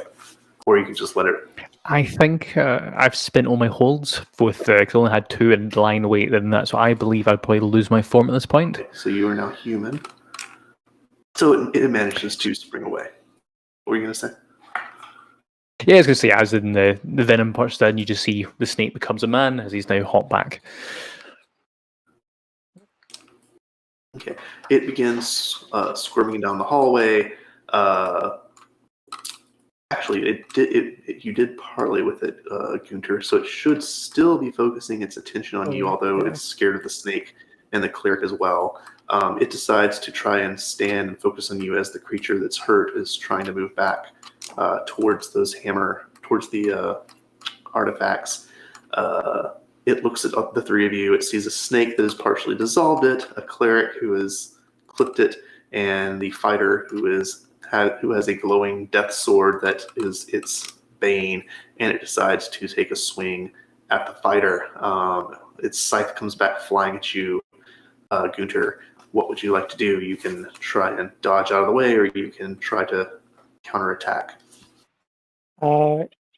Yeah, I'm going to counterattack, try and duck underneath its swipe and go right in the abdomen. The Roll me massive a hack and slime. slash. Tell me what you get. 6 plus strength. 11. That should do it. And that's your D10 plus a D4 and... I'm going to go for a full power strike. Holy fire. 15. 15, okay. The scythe swings, like you see it flying right at your head. You manage to duck right at the last minute, and you can feel the air across your scalp as it flies overhead, and you manage to drive your sword in. There's another eruption of holy white flame that engulfs this creature, and it once again bursts into flame and starts shrieking and melting, and you've managed to completely destroy it, and in front of you lies a puddle of green, disgusting, putrid slime. Further down the hallway, its friend is getting closer to the hammer. One of the mages of the order stands before it and tries to create a shield spell, but the creature climbs over this transparent shield it's created and wraps a tentacle around his neck. The other stands there aghast, not quite sure, knowing what to do. What do you guys? Halron stands behind you, coughing and shaking. What do you guys want to do? Charge. Charge. So Moor looks over and suggests to jump in the back again as I try to turn into a stag. I'll jump on. Ready, aiming my greatsword. All right, this does seem to be a very successful strategy. Let's go ahead and have the druid roll a 8 again, since that is did this last time. So with it, it will be 6 plus 2, so it will be 8. Okay, cool. So yeah, you also expose yourself to any danger, retribution, or cost. So when he rolls his hack and slash, if he ends up taking damage from the creature, you too will also take damage since you're exposing yourself to the same danger. So as you charge forward and as you slam into the back of the creature, go ahead, Gunter, and roll me your hack and slash with the +1. So it's a +3 now, and that is a 13. 13, okay. So both of you managed to not get any of the danger. Your sword slams into its back right as it is trying to choke the life out of this order member. And since it is holy and magical, go ahead and roll me your damage and tell me what you get. 16. 16. Holy fire as well. Yes. Well, he actually only had 3 hit points left, so that is way more than enough to you trample over it, and your sword cuts right down the middle. It falls into 2 pieces, which squiggle for a second and then melt into more green slime. It melts into a puddle, and you now stand there before the order member who was grasping his neck because he was being choked. The other one stands there and says, Thank you, brave warriors. I'm glad we hired you and the members of your faith. And he looks at the druid, and you as well. He shrugs. Those creatures almost got to the artifacts. They would have opened a portal to their own world, and who knows what evil would come pouring out. Yes, says Halron as he walks up next to you. Who knows indeed. Go ahead, Miles, since you're closest to him, roll plus your wisdom, because you may or may not discern a certain reality. You look at him and you feel the need to study something. 6, okay. So that does not actually trigger because you didn't roll a 7, but you did roll a 6, so I will go ahead and get a reaction. You noticed something strange about Halron that you did not notice before when you were healing him. His scimitar that he was carrying, that he picked back up, starts to jiggle and move. He looks down at his weapon and goes, what the hell? And it suddenly turns green and morphs into yet another one of these creatures that just kind of engulfs him, and he starts screaming as it wraps around his body. And you can see him inside of the creature as he's kind of floating, and one of its tentacles smashes the order member who was talking to you up against the orb. He kind of gets knocked out and falls to the floor, and this creature begins trying to move towards the hammer again. We'll go ahead and take Halron off the map because he's currently engulfed in the creature. What do you guys want to do? I'm going for the bell. Okay. What are you going to try to do with the bell? Focus my God's divine energy through it to cast the spell of fear on this being. Okay, cool. Go ahead and roll me plus your wisdom. We'll say you have to. Actually, if you're going to run over, you're going to have to run over to the bell to touch it. So roll me a defy danger to try to get to it before the slime monster does. Okay. So roll 2d6 plus your dex. All right. 4. 4. Oh. Okay. You run towards the bell, and you actually manage to get to the bell before it because it wasn't actually trying to get to the bell. However, it manages to get to the hammer before you and wraps one of its tentacles around it, and it's advancing to slam the bell. You can go ahead and try and cast your spell in the seconds before it manages to get there. Go ahead and roll me your wisdom and tell me what you get. 10. 10. Okay. So let's look at this spell real quick. A target you can see is filled with supernatural fear of you and will react accordingly until the next time you cast a spell. Okay, cool.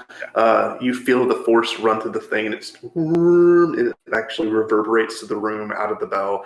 The creature shrieks, and it looks to you, and apparently it noticed that it was around when you guys took the form of a stag, so it in itself transforms into a green slimy stag and seeks to run off.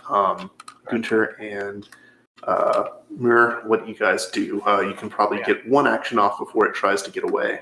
Yeah, my enchantment on the sword dropped when I cast that spell. Okay. So Moor looks at Gunter, and Moor is going to begin to charge towards this slime monster. Yep. Yep.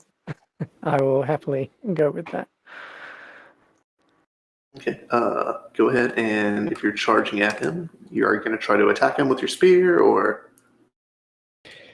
Just to double check, can I try to attack it with the antlers or try to ram it? Is that possible? Oh, or? yeah.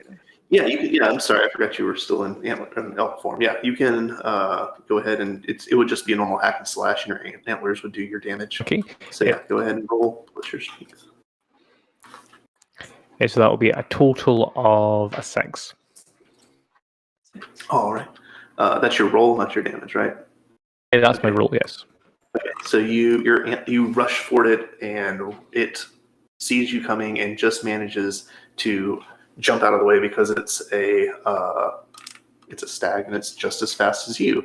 You note that it still has one of its tentacles when it transformed. It still has the hammer with it, so it is trying to get away with the hammer, and it managed to run past you and get all the way to the stairs before you can right yourself.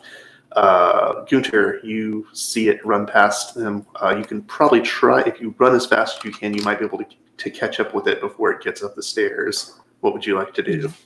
Yeah, I'm gonna try and if it is still shaken, I will just run after the slime monster then. Okay. Roll me a Defy Danger to see if you can catch up with it. So 2d6 plus your dexterity. So that is just a flat. That is a 3. Okay. You run as quickly as you can, but it is in stag form, and it manages to run up the stairs and out of your sight. Let's see. Back to the map real quick.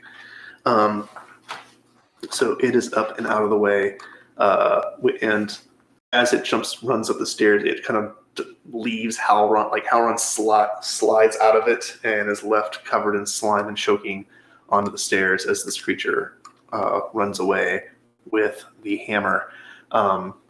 The other order member who is still up and not knocked up against the orb goes, "The hammer! We must get it back.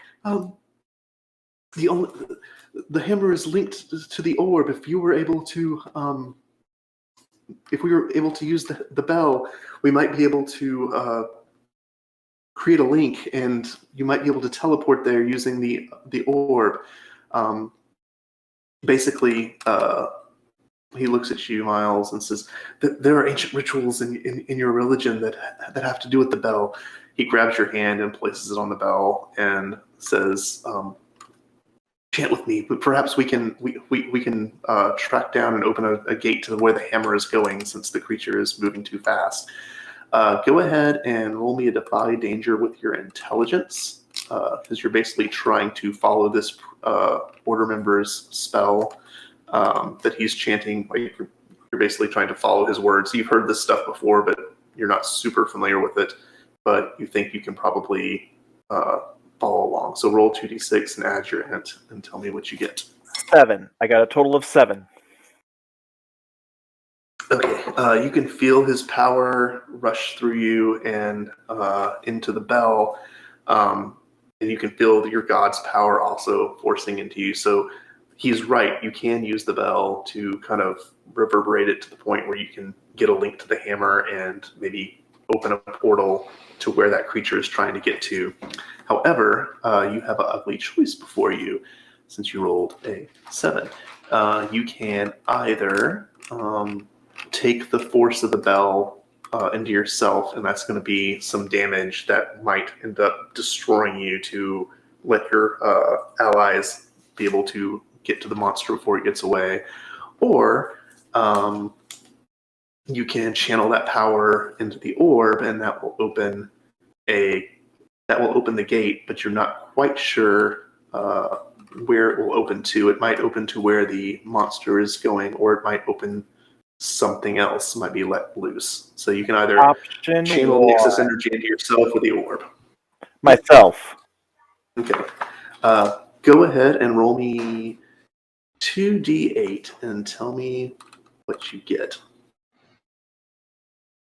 Total of 6. Exactly underneath those herbs in how much I rolled. So where are your hit points at now? From what I could tell, I think around 17.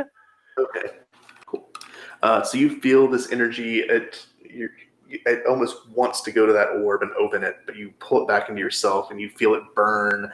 Not just your hands that are touching the bell, but you feel parts of your insides almost start to boil. Like you feel sick, and this is going to cause some permanent damage in the future. But you are able to hold it, and the orb, instead of opening to some random location, actually opens up instantaneously, and the slime monster that was trying to get away jumps back out of the orb with its hammer attached to it, and the orb closes the gate right behind it. It looks very confused. Let's try this again!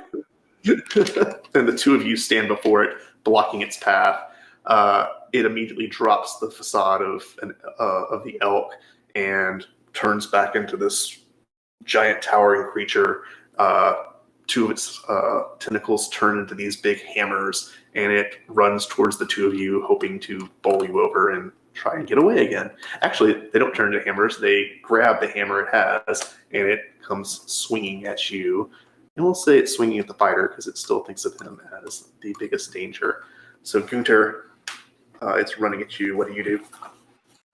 I'm going to try and redirect its momentum and pin it against the wall. Okay, cool. Go ahead. We'll call it a defy danger with strength, and if you manage to do it, you will have, instead of just hurting it, you will have it mushed up against the wall, and it will not be able to move until there's a drastic change. So roll me that. That is a 10. You swing under its hammer, you push all your force into it, and you manage to pin it up against the wall. It's not really able to get any traction with its hammer, and other tentacles are trying to grab the hammer and move it into a more useful position where it can strike back, but right now it's not able to defend itself. Moor, the druid, what would you like to do? So I want to drop my I want to drop the stag form and change into the form of an alligator. Ooh. And I'll do too. Ahead. Roll me a wisdom. 2d6 plus wisdom. Okay, I just rolled it there, so I got a 6 and a 5, so it's 11 plus 2, so it's a 13 total. That'll work. And your powers are camouflage, drag underwater, and probably most importantly, bite it off. Yes. So my idea was either to bite it so it could run away, or to bite the arm where it just cleaves so it can't hold the hammer anymore. So I want to bite it off and bite off the arm holding the hammer. I thought you were going to go over, try to get the hammer in your mouth and bite off what was connected to it, so you have the hammer in yourself. No, just the arm. As in I'm trying to make sure this creature is... Okay, spend your hold, and you managed... Your jaws bite down on it and manage to completely sever the arm that was holding the hammer. It drops to the ground. Roll your damage because it also hurts it a little bit, obviously. So D6, which is a 3. Okay. The creature roars and the hammer falls to the ground. The order member who was holding the bell lets go, grabs the hammer, and drags it over into the corner away out of the creature's grasp. Miles, you are staggering away from the bell. You cough a little, and like a little thing of smoke comes out from your mouth. You're not sure. You're dreading going to the doctor, to the healer after this, because you're not sure what interdimensional energy does to somebody. But you seem to be able to at least manage to move. What would you like to do? Come up and flank this beast with one more swipe of my mace. Okay. Roll me a hack and slash. Total of 9. Okay, that will hit it. Roll me your damage, and it's going to be hitting you back as well. I got a 4. Okay, so it takes its 4 damage, and then roll me a d8 and tell me what you get from that. Once again, as it comes back, my divine power just flicks it off as I rolled a 1 on the d8, and that is my armor.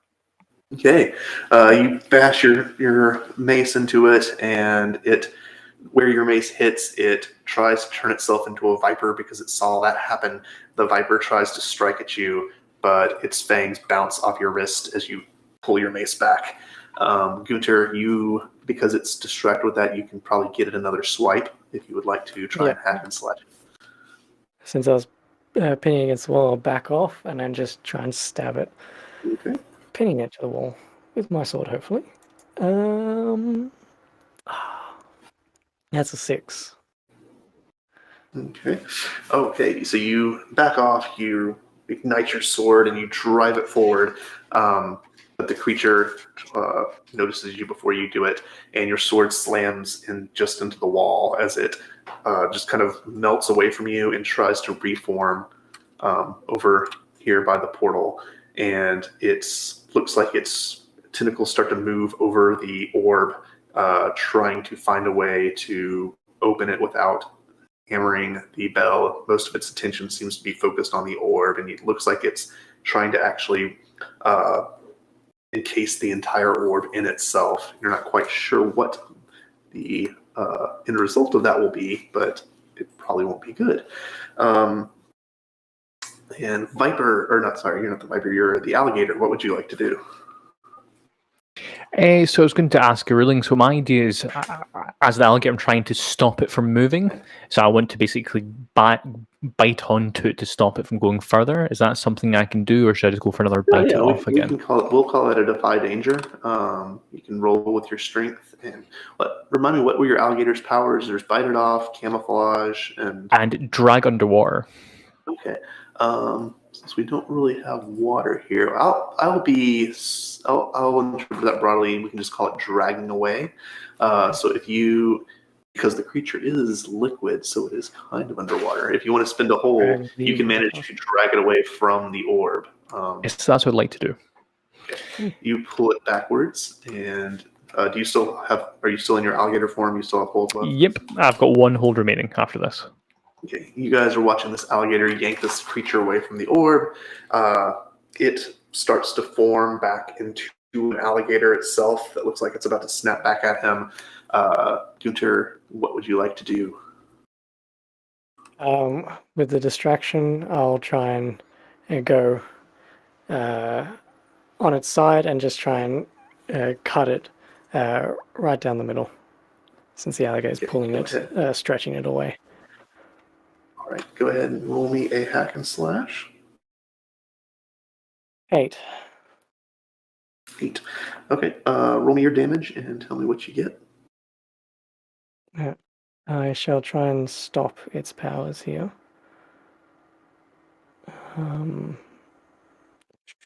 That's 3 damage, and then I'll try and stop its powers.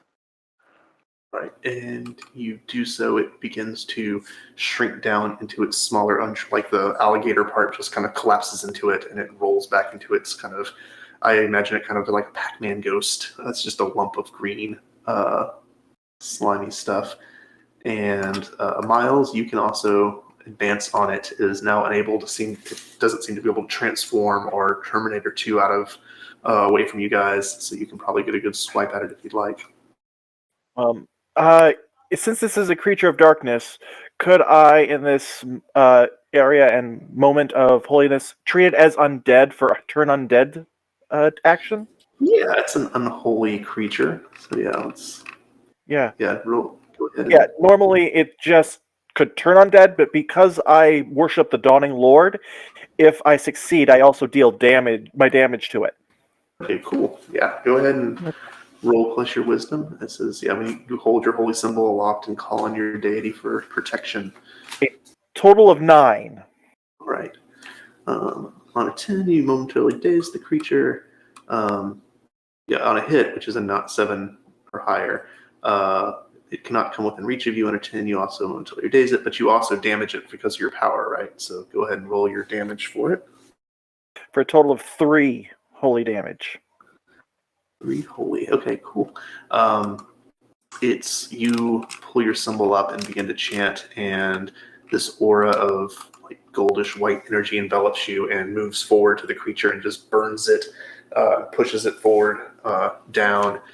If you want to go ahead, it's actually shrinks back from that and gets smaller and smaller. And honestly, if you would like to spend your last hold druid and bite it off, you can bite off half of it, and that should probably take care of the problem. So with this tug of war that's happening that drags it away from this orb, you just see Moor just clamps down upon this creature. Okay, roll your damage and tell me what you get. That should probably do it. I got 6.